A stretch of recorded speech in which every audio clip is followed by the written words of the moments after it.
എന്താണ്? എന്തു പറ്റി? എന്തിനാ കരയുന്നേ? കാശി ചോദിച്ചിരുന്നു മറുപടി അറിയാതെ അവൾ അവനെ മുറുകെ പിടിച്ച് തേങ്ങി. കാശി അവളെ തന്നോട് ചേർത്ത് പിടിച്ച് പതി അവളുടെ തലയിൽ തലോടിക്കൊണ്ടിരുന്നു. കരച്ചിലൊന്ന് ശാന്തമായതും മാളു അവരിൽ നിന്ന് വിട്ടുമാറി താഴേക്ക് നോക്കിയിരുന്നു.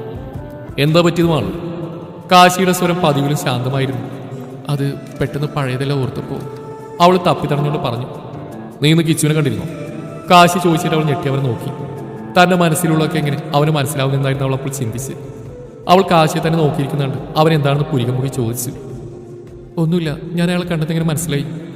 അത് ഞാൻ വെറുതെ ഊഹിച്ച, അല്ലാതെ തനിക്കിപ്പോൾ വേറെ പ്രശ്നമൊന്നുമില്ലല്ലോ. ഞാൻ വിചാരിച്ച് കാശിയോട് ആരാധനെ പറ്റി പറഞ്ഞെന്ന്. മാളു, അമ്മ വിളിക്കുന്നതായിട്ട് ഞങ്ങൾ സംസാരം നിർത്തി. ആമ്മേ പോരാ. ഞാനത് വിളിച്ചു പറഞ്ഞ് താഴേക്ക് പോകാൻ ഇറങ്ങി. പെട്ടെന്ന് എൻ്റെ കയ്യിലൊരു പിടി വീണു. ഞാൻ തിരിഞ്ഞെൻ്റെ കയ്യിലേക്കും കാശിയുടെ മുഖത്തേക്കും മാറി മാറി നോക്കി. കാശി എൻ്റെ അടുത്തേക്ക് വന്ന് എൻ്റെ കണ്ണ് തുടച്ചു തന്നു. എന്നിട്ട് എന്നെയും പിടിച്ച് മിററിൻ്റെ മുമ്പിൽ കൊണ്ട് നിർത്തി. എന്നെ കണ്ടിട്ട് ഞാൻ തന്നെ ഞെട്ടിപ്പോയി. കരഞ്ഞു വിളിച്ച് ഐലൈനറെല്ലാം പറഞ്ഞ് രാക്ഷസി ലുക്കായിട്ടുണ്ട്. ഞാൻ മുഖമൊക്കെ വേഗം തുടച്ച് കാശിയെ നോക്കി വിളിച്ചു. കാശിയും പാടുപെട്ടി ചിരി കടിച്ചു പിടിച്ചിരിക്കുകയാണ് തോന്നുന്നു. താൻ മുഖം കഴുകിയിട്ട് താഴേക്ക് പോയാൽ മതി, അല്ലെങ്കിൽ ആൾ കണ്ട് പേടിച്ചു പോകും. കാശി എന്നെ ആക്കി ചിരിച്ചുകൊണ്ടാണ് അത് പറഞ്ഞു. ഞാൻ മുഖം കെറിവിച്ച് നിന്നു. പെട്ടെന്ന് മുമ്പിലേക്ക് ഒരു കൈ നീണ്ടുവന്നു. ഞാൻ തലയിരിച്ച് നോക്കി. ഫ്രണ്ട്സ്, കാശി കൈ നീട്ടിക്കൊണ്ട് പറഞ്ഞു. ഞാൻ അത്ഭുതത്തോടെ കാശിയെ നോക്കി. തനിക്ക് എന്നെ ഒരു ഫ്രണ്ടായിട്ട് പോലും അംഗീകരിക്കാൻ പറ്റില്ലേ മാളു? ഞാൻ തിരികെ കൈ കൊടുക്കാത്തതുകൊണ്ടാണ് തോന്നുന്നു കാശി ഇടർച്ചയോടെ അത് പറഞ്ഞത്. അത് കണ്ടപ്പോൾ എനിക്ക് വിഷമം തോന്നി. ഞാൻ തിരികെ കൈ കൊടുത്ത് ചിരിയോടെ ഫ്രണ്ട്സ് എന്ന് പറഞ്ഞു.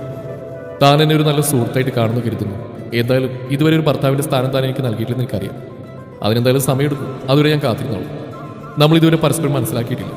താൻ എന്നെ തന്നെ നല്ലൊരു സുഹൃത്തായി തൻ്റെ വിഷമങ്ങളും സന്തോഷവും പങ്കുവെക്കുന്നു കരുതുന്നു, ഇല്ലേ? കാശി പറഞ്ഞു. ഞാൻ യാന്ത്രികമായി തലയാട്ടി.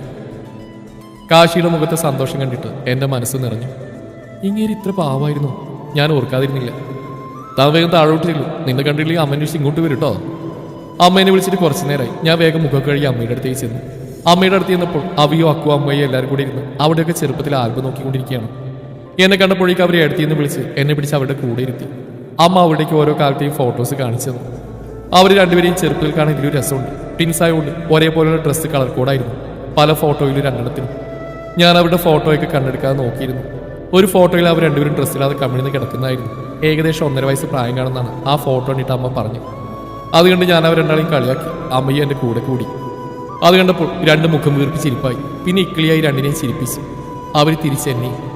സാധാരണ ഒരു ദിവസം നല്ലോണം ചിരിച്ചാൽ അതിനിരട്ടി ദുഃഖിക്കേണ്ടി വരുന്നല്ലേ നമ്മുടെ പഴമക്കാർ പറയുന്നു. പക്ഷേ എൻ്റെ കാര്യത്തിൽ നേരെ തിരിച്ചാണ് സംഭവിച്ചത്. അവിയൊക്കെ ഒരു സൂത്രം കാണിച്ചു തരാമെന്ന് പറഞ്ഞു ഒരാൾ വാതിൽ ലോക്ക് ചെയ്യാൻ പോയി. രണ്ടും കൂടെ ഒരു ആൽബർട്ട് തന്നെ മടിയിൽ കൊണ്ടുവച്ച് തന്നു.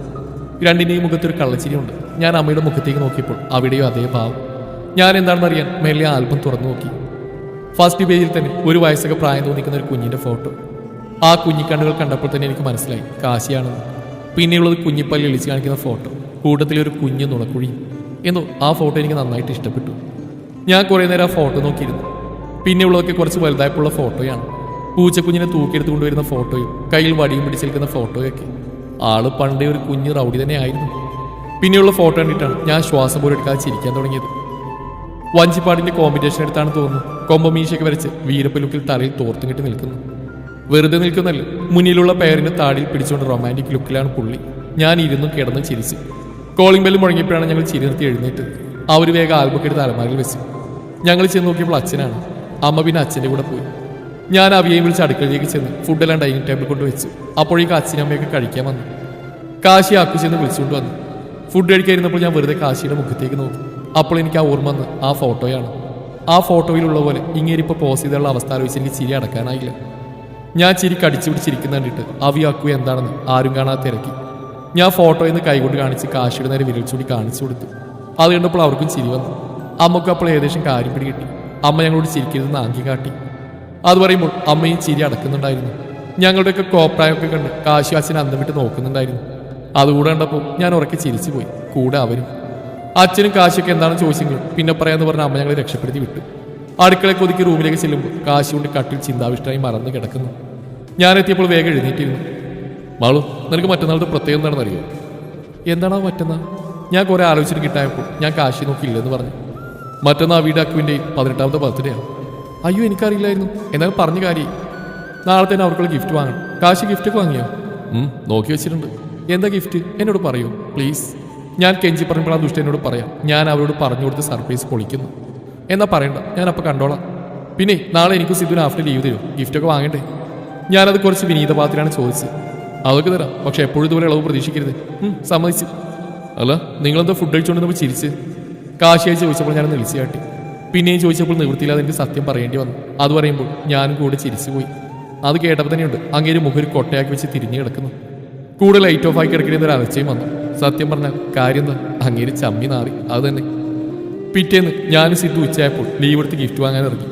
12 മണിക്ക് സെലിബ്രേഷൻ നടത്താൻ കാശി ഉറപ്പ് തന്നുകൊണ്ട് സിദ്ധുന്ന് വീട്ടിൽ ഞങ്ങൾ കൂടെ നിൽക്കാൻ ഉറപ്പ് തന്നിട്ടുണ്ട്. ഞാൻ അക്കുവിന് ഗിഫ്റ്റ് വാങ്ങാനാണ് ആദ്യം ഇറങ്ങിയത്. അവന് ഞാനൊരു വാച്ചാണ് വാങ്ങിയത്. സിദ്ധു അവന് നല്ല ബ്രാൻഡിൻ്റെ ഒരു ഷൂസും വാങ്ങി. ഇനിയുള്ള അവിക്ക് വാങ്ങാനാണ്. ഞാനൊരു ഗോൾഡ് ചെയിൻ വാങ്ങാനാണ് തീരുമാനിച്ചത്. സിദ്ധു പറഞ്ഞു അവനത് തന്നെ വാങ്ങാമെന്ന്. ഞാനൊരു ലൈറ്റ് വെയിറ്റ് വരുന്ന ഒരു ടിൻ ചെയിൻ വാങ്ങി. അതിൻ്റെ കൂടെ ഒരു കുഞ്ഞു ഡയമണ്ട് പെൻഡൻറ്റും. ഞാൻ അവനോട് ചെയിൻ സെലക്ട് ചെയ്യാൻ പറഞ്ഞപ്പോൾ അവനൊന്നും ഇഷ്ടപ്പെടാതെ നോക്കി നോക്കി അങ്ങേ അറ്റത്തെത്തി. ഞാൻ എടുത്തു വെച്ചെല്ലാം പാക്ക് ചെയ്യാൻ കൊടുത്ത് അവൻ്റെ അടുത്തേക്ക് നടന്നു. അവനെന്തോ ഇഷ്ടപ്പെട്ട പോലെ മുന്നിലേക്ക് നോക്കി നിൽക്കുന്നുണ്ട്. മുന്നിലുള്ള സ്റ്റാഫ് അവനോട് ചോദിക്കുന്ന ചോദ്യം കേട്ട് ഞാൻ ഞെട്ടി അവനെ നോക്കി. എന്തോ സർ, ഹിപ്പ് ചെയിനാണോ? ഏത് ഡിസൈനാണ് വേണ്ടത്? അപ്പോഴേക്കൊണ്ട് അയാൾ അതൊക്കെ നിരത്തി വെക്കുന്നു. അവൻ കേട്ടത് തെറ്റാണെന്ന് വിചാരിച്ച് വീണ്ടും ചോദിച്ചു, സാറിന് ഹിപ്പ് ചെയിൻ വേണ്ടേ? അറിഞ്ഞാണ്. അവനാണെങ്കിൽ കറണ്ടടിച്ച കാക്കി പോലെ എക്സ്പ്രഷൻ ഇട്ട് ചുറ്റും നോക്കുന്നു. എന്നെ കണ്ടപ്പോൾ അവൻ ചമ്മിനാരി എളി പാസ്സാക്കി. എന്താ സാർ നോക്കുന്നില്ലേ? പുതിയ ഡിസൈൻ ഉണ്ട്, അതെടുക്കണം. അയാൾ അവരെ നോക്കി വല്ലാത്തൊരു എളിയോടെയാണ് പറഞ്ഞത്. ഞാനവൻ ഇനിയും നാറുന്നതിന് മുമ്പ് ഞാൻ കയറി ഇടപെട്ടു. ആക്ച്വലി ഇത് ചെയിൻ സെക്ഷനാണെന്ന് കരുതി വന്ന അവൻ സോറി. ഞാൻ അയാളോട് പറഞ്ഞ് അവനെ വിളിച്ചുകൊണ്ട് നടന്നു. ആ സ്റ്റാഫ് നടന്ന കാര്യക്ക് വേറെ സ്റ്റാഫിനോട് പറയുന്ന കേട്ട് സിദ്ധു വേഗം അവിടെ നിന്ന് എസ്കേപ്പ് അടിച്ചു. ഞാനും ബില്ല് പേ ചെയ്ത് വേഗം പുറത്തേക്ക് ഇറങ്ങി. ഡാ, നീ അരഞ്ഞാണം കക്കം കരുതേടാ മീശ മാധവ. നിന്റെ ചാട്ടം ഇങ്ങോട്ടൊക്കെ നിനക്ക് മനസ്സിലാവുന്നുണ്ട് കേട്ടോ. നിനക്ക് അവൾക്ക് അരഞ്ഞാണം തന്നെ വാങ്ങിക്കൊടുക്കണം, അല്ലേ നാറി. ഞാനത് പറഞ്ഞ് എനിക്ക് ഓർമ്മയുള്ളൂ. പിന്നെ മൊത്തം അവൻ്റെ ഭരണിപ്പാട്ടായിരുന്നു. ചെവിയിലാകെ ഒരു മൂളക്കം പോലെ. ഞാൻ നല്ല കുട്ടിയായിട്ട് അടങ്ങി ഒതുങ്ങി നിന്നു. അല്ലെങ്കിൽ അവൻ എന്നെ എവിടെയും കൊണ്ട് കളയും. സിദ്ധുവിൻ്റെ ഐഡിയ മാറ്റി പിടിച്ചു. അവൻ അവയ്ക്ക് ഒരു സിമ്പിൾ വൈൻ റെഡ് അനാർക്കലി സൂട്ടാണ് വാങ്ങിയത്. എനിക്കത് ഒത്തിരി ഇഷ്ടപ്പെട്ടു. ഇവൻ ആദ്യമേ ബുദ്ധി കാണിച്ചിരുന്നെങ്കിൽ ഇങ്ങനെ ചമ്മി നാറുമായിരുന്നു. ഷോപ്പിംഗ് മഹാമാൻ കഴിഞ്ഞ് ഞങ്ങൾ വീട്ടിലേക്ക് തിരിച്ചു. ഇനിയാണ് അടുത്ത പ്ലാൻ വർക്കൗട്ട് ആക്കാനുള്ളത്. വാങ്ങിച്ച സാധനമൊക്കെ അവർ രണ്ടാളും കാണാതെ വീട്ടിനകത്ത് കയറ്റണം. കൊണ്ടുവന്ന സാധനങ്ങൾ എങ്ങനെയൊക്കെയോ അമ്മയുടെ സഹായത്തോടെ മുകളിൽ ഞങ്ങളുടെ റൂമിലെത്തിച്ചു. വളരെ കഷ്ടപ്പെട്ടാണ് അത് അവിടെ വരെ എത്തിച്ചത്. ഏത് വഴി കൂടി വരുമെന്ന് പറയാൻ പറ്റില്ലല്ലോ. സിദ്ധു അന്ന് അവിടെ നിൽക്കാമെന്ന് പറഞ്ഞുകൊണ്ട് ഞങ്ങളുടെ മുറിക്കടുത്തുള്ള മുറിയാണ് അവന് റെഡിയാക്കി കൊടുത്ത്. അവർക്ക് ഡൗട്ട് വന്നിരിക്കാൻ ഒരു വർക്ക് ചെയ്യാനുണ്ടെന്ന് കള്ളവും പറഞ്ഞു. രാത്രി കാശ് വന്ന് എല്ലാവരും ഫുഡ് കഴിച്ച് കിടന്നു. എല്ലാം നോർമലായിരുന്നു. അവി നേരത്തെ തന്നെ കിടന്നുറങ്ങി. കുറച്ച് കഴിഞ്ഞതും അവിടെ ഡോറിൽ തുടരെ മുട്ടി കേൾക്കാൻ തുടങ്ങി. അവൾ ഉറക്കത്തിനിടയിൽ ആദ്യം അത് കാര്യമാക്കിയില്ല. എന്നാൽ കുറച്ച് കഴിഞ്ഞ് നല്ല ശക്തിയിൽ ഡോറിൽ തട്ടിയതും അവി നല്ലപോലെ പേടിച്ചു തുടങ്ങി. അവൾ ആരാന്ന് ചോദിച്ചിട്ട് മറുപടിയൊന്നും ഉണ്ടായിരുന്നില്ല. ക്ലോക്കിലേക്ക് നോക്കിയപ്പോൾ സമയം 12:30 കഴിഞ്ഞിരുന്നു. അവൾ പെട്ടെന്ന് ഫോൺ എടുത്ത് കാശിയെ വിളിച്ചു. എന്നാൽ ഫുൾ ബെല്ല് കേട്ട് നിന്നല്ലാതെ കോൾ എടുത്തില്ല. അവൾ ഉടനെ മാളുവിനെ വിളിച്ചു. പക്ഷേ അവളുടെ ഫോൺ സ്വിച്ച് ഓഫ് ആയിരുന്നു. അവൾക്കാകെ പേടിയായി. ഡോറിൽ വീണ്ടും തട്ടി കേട്ടുകൊണ്ടേയിരുന്നു. അവൾ പിന്നെ അക്കുവിന്റെ ഫോണിലേക്ക് വിളിച്ചു. അക്കു രാത്രി ഹെഡ്സെറ്റ് വെച്ച് പാട്ട് കേട്ടാണ് കിടന്നുറങ്ങിയത്. അതുകൊണ്ട് തന്നെ ആദ്യത്തെ ബെല്ലിൽ തന്നെ അവൻ ചാടി എണീറ്റു. എന്താടി പട്ടി, നിനക്ക് രാത്രി ഉറക്കില്ലേ? നീ എന്തിനെ വിളിച്ച്? ടാ, എന്റെ ഡോറാരെ കുറച്ചേരായിട്ട് തട്ടുന്നു. എങ്കിൽ പോയി ഡോർ വെക്കടി, എന്നെ വിളിക്കുന്ന എന്തിനാ? ടാ, അതില്ല, ഞാൻ ആരെയും ചോദിച്ചിട്ടൊന്നും മിണ്ടുന്നില്ല. അതുമില്ല, നോർമലായിട്ട് ഡോറിൽ തട്ടുന്ന പോലെ ഇല്ലത്. എനിക്കത് പേടിയാവുന്നടാ. ഒന്ന് പോടി, ഈ രാത്രി ഇതിനകത്ത് ആര് വരാനാ? അത് പറഞ്ഞു തീരുന്നതിന് മുന്നേ അക്കുവിന്റെ റൂമിന്റെ ഡോറിൽ തട്ടി കേട്ടു. അവൻ പെട്ടെന്ന് എണീറ്റ് ചുറ്റും നോക്കി. ഡീ, നീ ശരിക്കും കേട്ടായിരുന്നോ? ആടെ പുറത്ത് ആരും ഉണ്ട്, എനിക്ക് ഉറപ്പാ. എനിക്കും തോന്നുന്നു ആരും ഉണ്ടെന്ന്. ഇവിടെ ആരോ തട്ടുന്നുണ്ട്. എനിക്കത് പേടിയാവുന്നു. പല കള്ളന്മാരും ആയിരിക്കും. ഏത് കള്ളനാടി ഡോറിൽ തട്ടി വിളിക്കുന്നു? ഇത് വേറെന്താണ്? ഇനി വല്ല പ്രേതമായിരിക്കോ? നീ ഇങ്ങ് വേണം, നമുക്ക് ഒരുമിച്ചിരിക്കാം. എനിക്ക് ഒട്ടും ധൈര്യമില്ല ഒറ്റയ്ക്ക് ഇരിക്കാൻ. നീ ഒന്ന് സമാധാനപ്പെടും, ഞാൻ അതാ വരുന്നു. അക്കു അതും പറഞ്ഞ് പതിയെ പുറത്തേക്ക് ഇറങ്ങി. ഉള്ളിൽ നല്ല പേടിയുണ്ടെങ്കിലും എങ്ങനെയെങ്കിലും അവരുടെ റൂമിൽ എത്തിയാൽ മതി എന്നായിരുന്നു അവൻ്റെ ചിന്ത. അതുകൊണ്ട് അവൻ ഒറ്റോട്ടത്തിന് അവിടെ റൂമിലെത്തി. അവൻ നോക്കുമ്പോഴുണ്ട് പുതപ്പൊക്കെ തലവഴി മൂടി പേടിച്ച് പറിച്ചിരിക്കുവാണ് ആവി. അക്കുവിനെ കണ്ടതും അവൾ ഓടി അവനടുത്തെത്തി.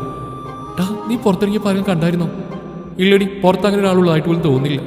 പിന്നെ ആരുടെ ഈ തട്ടുന്നു? എനിക്ക് നല്ല പേടിയാവുന്നു. കാശിയേട്ടനാണ് ഈ വിളിച്ചിട്ട് ഫോൺ എടുക്കുന്നില്ല. പറഞ്ഞു തരുന്നില്ല. വീണ്ടും ഡോറിൽ മുട്ട് കേട്ടു. വാടാ, ഇനി ഇവിടെ കിടന്നാൽ ശരിയാവില്ല. നമുക്ക് കാശിയുടെ മുറി പോയി നോക്കാം. ഇനി ഞാൻ വല്ല അറ്റാക്ക് വന്ന് ചാവിടാം. വാ. അവർ രണ്ടുപേരും കാശിയുടെ റൂമിൻ്റെ അടുത്തേക്ക് നടന്നു. അവർ നടക്കുന്നതിൻ്റെ പുറകിൽ എന്തൊക്കെയോ നിഴലനക്കങ്ങൾ അവർക്ക് വ്യക്തമായിരുന്നു. എന്നാൽ തിരിഞ്ഞു നോക്കാനുള്ള ധൈര്യം രണ്ടുപേർക്ക് ഇല്ലാത്തതുകൊണ്ട് മുന്നോട്ട് നോക്കി തന്നെ നടന്നു. കാശിയുടെ റൂമിന് വെളിയിൽ എത്തിയതും രണ്ടുപേരും ഡോർ ശക്തിയായി തട്ടിക്കൊണ്ട് കാശിയെ വിളിച്ചു. പക്ഷെ എത്ര വിളിച്ചിട്ടും കാശി വിളി കേട്ടില്ല. ഡോർ ആരും തുറന്നുപോയില്ല. പെട്ടെന്നാണ് അവിടെ റൂമിന് മുമ്പിൽ ഒരു ഫ്ലവർ വൈസ് വീണ് പൊട്ടിയത്. അത് കണ്ടതും രണ്ടുപേരും അലറി വിളിച്ചു. അവി പെട്ടെന്ന് അക്കുവിനെ വലിച്ച് സിദ്ധുവിനെ റെഡിയാക്കുന്ന റൂമിന് മുമ്പിലേക്ക് പോയി. പക്ഷെ അവിടെ ആരും ഡോർ തുറന്നില്ല. രണ്ടുപേരുടെയും മനസ്സിൽ പേടി അധികരിച്ചുകൊണ്ടിരുന്നു. പെട്ടെന്ന് ടെറസിലേക്കുള്ള ഡോർ തനിയെ വലിയ ശബ്ദത്തോടെ തുറന്നു. രണ്ടുപേരും ഞെട്ടി അങ്ങോട്ടേക്ക് നോക്കി. പെട്ടെന്ന് ആരും അവിടുന്ന് ഓടി പറഞ്ഞ പോലെ തോന്നി. രണ്ടുപേരും ഉമിനിറക്കാൻ പോലും കഴിയാതെ നിന്നു. പെട്ടെന്ന് കറണ്ടും പോയി. ഒപ്പം ടെറസിൽ നിന്ന് വ്യക്തമല്ലാത്ത രീതിയിൽ എന്തൊക്കെയോ സംസാരവും. ഇത് പ്രേതമൊന്നല്ല, ഇതേതോ കള്ളന്മാരെന്നാ തോന്നുന്നു. വാ നമുക്ക് നോക്കാം. വേണോടാ, കാശിയേട്ടനെ ആരെങ്കിലും വിളിച്ചിട്ട് പോയാൽ പോരെ. ഇത്ര ശബ്ദം കേട്ടിട്ട് ആരും വന്നില്ലല്ലോ. നമുക്ക് എന്തായാലും നോക്കാം. ഇത്ര നാൾ നമ്മളോട് താമസിച്ചിട്ട് ഇങ്ങനെ നടന്നിട്ടില്ലല്ലോ. എന്തായാലും വേണ്ടില്ല, നമുക്കൊന്ന് പോയി നോക്കാം. അക്കു അവിയുടെ കൈയും പിടിച്ച് അങ്ങോട്ട് നടന്നു. അവർ ടെറസിലേക്ക് എത്തിയപ്പോൾ ചുറ്റും ഇരുട്ട് മാത്രം, പ്രത്യേകിച്ചൊന്നും കാണുന്നില്ല. പെട്ടെന്നാണ് അവരുടെ അടുത്തുകൂടി തീ പോലെ എന്തോന്ന് പാഞ്ഞു പോയത്. രണ്ടുപേരും പേടിച്ചാൽ നോക്കിയത്. അത് പെട്ടെന്ന് പൊട്ടി. ഫയർ വർക്ക്സ് ആയിരുന്നു. അതിന്റെ വെളിച്ചത്തിൽ അവർ മറ്റൊരു കാഴ്ച കൂടി കണ്ടു. ഒപ്പം അവർക്ക് പ്രിയപ്പെട്ടവരുടെ ശബ്ദവും കാതിലേക്ക് എത്തി. അവിടെയെല്ലാം ലൈറ്റുകൾ മിന്നിക്കത്തി. ഒരുപാട് ചെറിയ നുറുങ്ങുവെട്ടങ്ങൾ ആ നിശയെ കൂടുതൽ സുന്ദരിയാക്കി. ആ വെട്ടത്തിൽ അലങ്കാരങ്ങൾക്കെല്ലാം കൂടുതൽ തിളക്കം തോന്നി. Happy birthday to you. എല്ലാവരും കൈയടിച്ച് അവിടെ ആശംസ അറിയിച്ചു.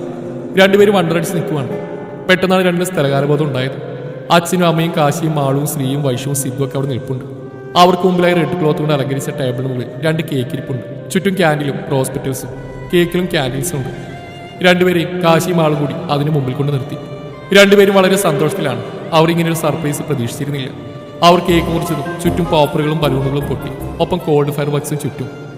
അവർ കേക്ക് മുറിച്ച് ആദ്യം കാശി കൊടുത്തു. പിന്നെ അച്ഛനും അമ്മക്കും എല്ലാവർക്കും കൊടുത്തു. എല്ലാവരും അവരുടെ ഗിഫ്റ്റ് കൊണ്ടുവന്ന് കൊടുത്തു. വൈഷ് രണ്ടുപേർക്കും ഡ്രസ്സാണ് എടുത്ത് നൽകിയത്. ശ്രീ അവൻ കൊണ്ടുവന്ന ഗിഫ്റ്റ് രണ്ടുപേർക്കും നൽകി. എന്നാൽ ഈ ഐഡിയ വല്ലാത്തൊരു ചെയ്തായിരുന്നു കേട്ടോ. പേടിച്ചെന്റെ ജീവൻ പോയനെ. അക്കു കാശി നോക്കി പറഞ്ഞു. ഇത് നീ എൻ്റെ അടുത്ത് പറഞ്ഞിട്ട് കാര്യമില്ല. ഇതിന്റെ പിന്നിൽ ഞാനല്ല, ദേ ഇവരാ. കാശി മാളുവിനെ സിദ്ധുവിനെ ചൂണ്ടി പറഞ്ഞു. രണ്ടുപേരും അവരെ എങ്ങനെയുണ്ടെന്ന ഭാവത്തിൽ നോക്കി. അത് കേട്ടതും രണ്ടുപേരും പരസ്പരം നോക്കി ചിരിച്ച ശേഷം ക്രീം കയ്യിലെടുത്ത് രണ്ടുപേരുടെ അടുത്തോട്ട് നടന്നു. അപകടമണത്ത മാളും ആദ്യം ഓടി പുറകെ ആക്കു. അവിടെ തന്നെ നിന്നിരുന്ന സിദ്ധുവിന്റെ മുഖമാകെ അവി ക്രീം തേച്ച്. പക്ഷെ അവന്റെ കണ്ണിലേക്ക് നോക്കിയപ്പോൾ അവൾ പെട്ടെന്ന് മിഴിതാഴ്ത്തി. അവളുടെ കണ്ണുകൾക്ക് അപ്പോൾ ഒരു പ്രത്യേക തിളക്കമായിരുന്നു. ദൂരെ നിന്നിരുന്ന മാളുവ് ശ്രദ്ധിച്ചിരുന്നു. സിദ്ധുവിന് കേക്ക് കൊടുക്കുന്ന സമയത്ത് ഒരു വല്ലാത്ത തിളക്കം അവളുടെ കണ്ണുകൾക്കുണ്ടായിരുന്നു. സിദ്ധുവിന്റെ അടുത്ത് മാത്രം അവൾക്ക് മറ്റൊരു ഭാവമായിരുന്നു. അവയുടെ ഈ പ്രവൃത്തികൾ സിദ്ധുവും ശ്രദ്ധിച്ചിരുന്നു. മാളു അക്കുവിന്റെ അടുത്ത് ഓടി മാറിക്കൊണ്ടേയിരുന്നു. ഒടുവിൽ കാശി അവളെ പിടിച്ചു വെച്ച് കൊടുത്തു. അക്കുവളുടെ മുഖത്ത് ആ ക്രീം പുരട്ടി. കാശി അവൾ ഇട്ടതും മാളു തന്റെ കയ്യിൽ പറ്റിയ ക്രീം അവന്റെ മുഖത്തേക്ക് തേച്ച്. എല്ലാവരും പരസ്പരം അങ്ങോട്ടും ഇങ്ങോട്ടും ക്രീം വാരി തേച്ച് ആകെ മൊത്തം അലമ്പാക്കി. ഒടുവിൽ കേക്കിൽ കുളിച്ച് നിൽക്കുന്ന തന്റെ മക്കളെ അവിടുന്ന് ഓടിച്ചു വിടേണ്ട അവസ്ഥയായിരുന്നു ജാനകി. തിരിച്ചിറങ്ങുന്ന വഴിക്കാണ് അക്കു അവയും കാശിയെടുത്ത് അവരുടെ ഗിഫ്റ്റിന്റെ കാര്യം ചോദിച്ച്. രാവിലെ കാണാമെന്ന് പറഞ്ഞ് അവനവന്റെ മുറിയിലേക്ക് കയറിപ്പോയി. ശ്രീയും വൈഷുവും അന്ന് അവിടെ തന്നെയാണ് കിടന്നത്. എല്ലാവരും പോയി കുളിച്ച് വൃത്തിയായി കിടന്നുറങ്ങി. രാവിലെ എണീറ്റ് വന്നപ്പോൾ തന്നെ അവിയും അക്കും കാശിയുടെ അടുത്ത് ഗിഫ്റ്റും ചോദിച്ചുകൊണ്ടാണ് വന്നത്. ആദ്യം അവരൊന്നും പറ്റിച്ചെങ്കിലും കാശി രണ്ടിനെയും വെളിയിലേക്ക് കൂട്ടിക്കൊണ്ടുവന്ന് പാർക്കിങ്ങിലേക്ക് വിരൽച്ചു. ഒപ്പം അക്കുവിന്റെ കയ്യിലേക്ക് ഒരു ബുള്ളറ്റിന്റെ ചാവിയും അവയുടെ കയ്യിലേക്ക് ഒരു സ്കൂട്ടിയുടെ ചാവിയും നൽകി. രണ്ടുപേരും വിശ്വാസം വരാതെ കാശിയെ തന്നെ നോക്കി. എന്നിട്ട് അവരുടെ വണ്ടിയുടെ അടുത്തേക്ക് ഓടി. രണ്ടുപേരും അതിന് ചുറ്റും നടന്ന് നോക്കുകയായിരുന്നു. പിന്നെ രണ്ടും ഇപ്പോൾ പുറത്തേക്ക് ഇറക്കണ്ട, ലൈസൻസ് ഒക്കെ കിട്ടിയിട്ട് മതി റോഡിലേക്ക്. കാശി അതും പറയാതെ നോക്കി ചിരിച്ചുകൊണ്ട് അകത്തേക്ക് കയറിപ്പോയി. അവരിപ്പോഴും അവിടുന്ന് മാറാതെ അതിന് ചുറ്റും നിൽക്കുകയാണ്.